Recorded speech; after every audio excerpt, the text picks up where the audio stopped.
नेह निभावणनाथ ईश्वरचरण स्वामी आ बापड़ा रात दी अमारा जेवा दखिया माटे फर्या करे छे एना देहने पण गणता नथी। शियाळानी आवी कड़कड़ती ठंडी में गाम गामनी धूळ खाता ने टंके टंके पाणी बदलता घूम्या ज करे छे। शुं एमने थाकोड़ो नहीं लागतो होय? रमाबाईनुं मन विचारे चढ़्युं हतुं।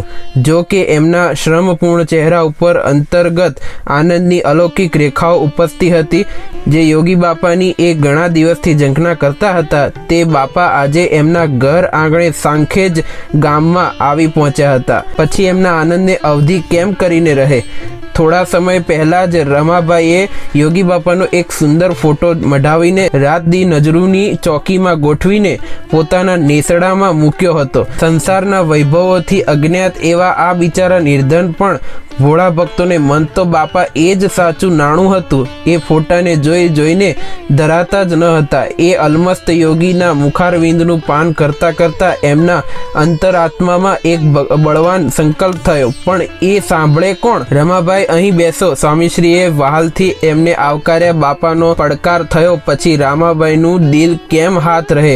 એમણે તો ખુદકો મારીને બાપાના ખોળામાં માથું મૂકી દીધું। અરે મારા વાલા, મને બોલાવે, બહુ દિયા કરી, દયાળુ, મને તમારો ગણજો। બહુ દિવસથી તમારો ફોટો નેસડામાં મૂક્યો છે ને ધ્યાન ધરું છું। આજે દિયા કરી દર્શન દીધા તો મારી એક જ અરજી ન સાંભળો? બાપા કંઈ બોલે તે પહેલા તો રમાબાઈ બાપાના ચરણ પકડી કહેવા લાગ્યા, બાપુ મારા નેસડાને પાવન કરો। રમાબાઈની કાલી ગેલી આજીજી ચાલુ રહી।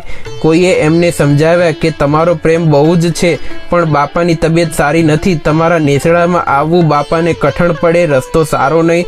વળી બાપાને આ ઉંમરે આપણે તકલીફ આપવી ન જોઈએ। રમાબાઈએ પણ આ સમજતા હતા પણ એમની તાલાવેલી જબરી હતી। તે કહેવા લાગ્યા, અરે બાપુ એકવાર મારો મનોરથ પૂરો કરો, આટલી વિનંતી માન્ય કરો। અમે બહુ બહુ કર્યા। જાઓ રમાબાઈ, તૈયાર થાવ, અમે આવશું। યોગી બાપાએ ચુકાદો આપ્યો અને રમાબાઈ ગાંડા ગેલા બની ગયા।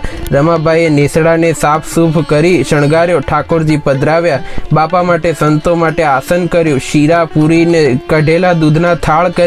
સાંજે બાપાને તેડવા ગામમાં ગયા। જેમના ઘરે ઉતર્યા હતા તે ભગવતીભાઈ પાસે સ્વામીશ્રીને રજા માંગી એમને આશીર્વાદ આપતા કહ્યું, તમારું ઘર અક્ષરધામ થયું। અહીં અમે 2 રાત રહ્યા। અમારા હરિકૃષ્ણ મહારાજનું નાયેલું પણ આ પ્રસાદીનું પાણી છે, તે નત 2 ચમચી પીજો તો તમારો હૃદય રોગ ચાલ્યો જશે। એક આશરો દ્રઢ રાખજો। એમ કહી નીકળવા તૈયાર થયા। ભગવતીભાઈનો પ્રેમ બહુ જ, તે સ્વામીશ્રીને છોડી શક્યા નહીં। આંખમાં આંસુ આવી ગયા। સ્વામીશ્રી એમને બાથમાં લઈને મળ્યા ને આશ્વાસન આપ્યું। પછી આણંદના જીવ ભગતની મોટરમાં રમાબાઈને નેસડે જવા નીકળ્યા। નદી ઓળંગી સામે કિનારે ગયા। રસ્તો બહુ ખાડા ટેકરા વાળો હતો। રમાબાઈ કહેલું, ગાડા રસ્તો સારો છે। મોટર અને ગાડાનો ફેર એમણે વિચાર ન હતો।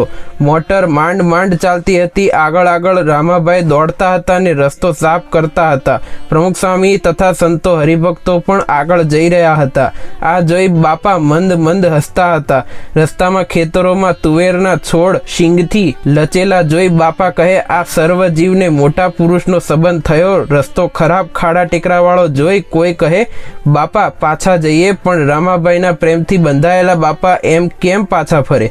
બાપા કહે, પાછા ન જવાય, એ તો હમણાં આપણે પહોંચી જઈશું। શાસ્ત્રીજી મહારાજ કેટલું જ કષ્ટ સહન કરતા, હરિભક્તોને રાજી કરતા, આપણે એવું કાં કરીએ છીએ? રમાબાઈ, કેટલું દૂર? બાપા, એક ખેતરવા છે। એમ કહેતા રમાબાઈ આગળ આગળ દોડતા જાય। બાપા પણ હસતા જાય। ખેતર તો કેટલાય ગયા પણ નેસડો તો આવ્યો જ નહીં। છેવટે થોડા ઝૂંપડા દેખાયા પણ એ તો બીજાના ઘર નીકળ્યા। માંડ માંડ નેસડો દેખાયો પણ રસ્તામાં મોટો ખાડો હતો।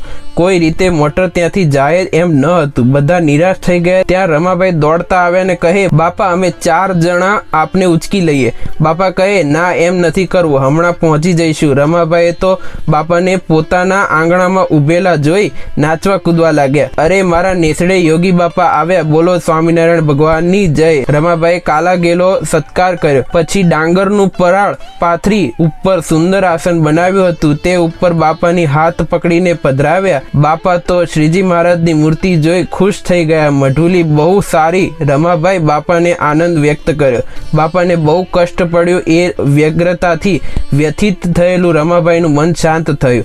હર્ષ ગયેલા રમાભાઈ તો કંઈ લેતા, કંઈ ભૂલતા, કંઈ મૂકતા, આગા પાછા થયા કરતા હતા. આ બધું જોઈ બાપા મંદ મંદ હસતા હતા. પછી રમાભાઈએ ઠાકોરજીનું તથા બાપાનું પૂજન કર્યું. આરતી ઉતારી બાપાએ પ્રેમથી થાપા મારી આશીર્વાદ આપ્યા અને રમાભાઈને ત્યાં છોકરાઓને વર્તમાન ધરાવ્યા. બાપાએ રાજી થઈ સૌને ચાંદલા કરી આશીર્વાદ આપ્યા. મારે ઘેર આવજો છોગલા ધારી. એ થાળ બોલી ઠાકોરજીને થાળ ધરાવ્યો. સંતો હરિભક્તોને ખૂબ જ પ્રેમથી બાપાને શીરાનો પ્રસાદ આપ્યો. રમાભાઈએ પણ ખૂબ જ આગ્રહ કરી બાપાને થોડો શીરો જમાડ્યો. મોડી રાતે બાપા ત્યાંથી નેનપુર જવા નીકળ્યા. રમાભાઈ તો બાપાનું હેત લાગણી જોઈને બહુ ગળગળા થઈ ગયા. અમારા કુટુંબ પરિવારને તમારું ગણજો ને ફરીવાર વહેલા પધારજો. રમાભાઈએ આટલું જ માગ્યું. જય સ્વામિનારાયણ.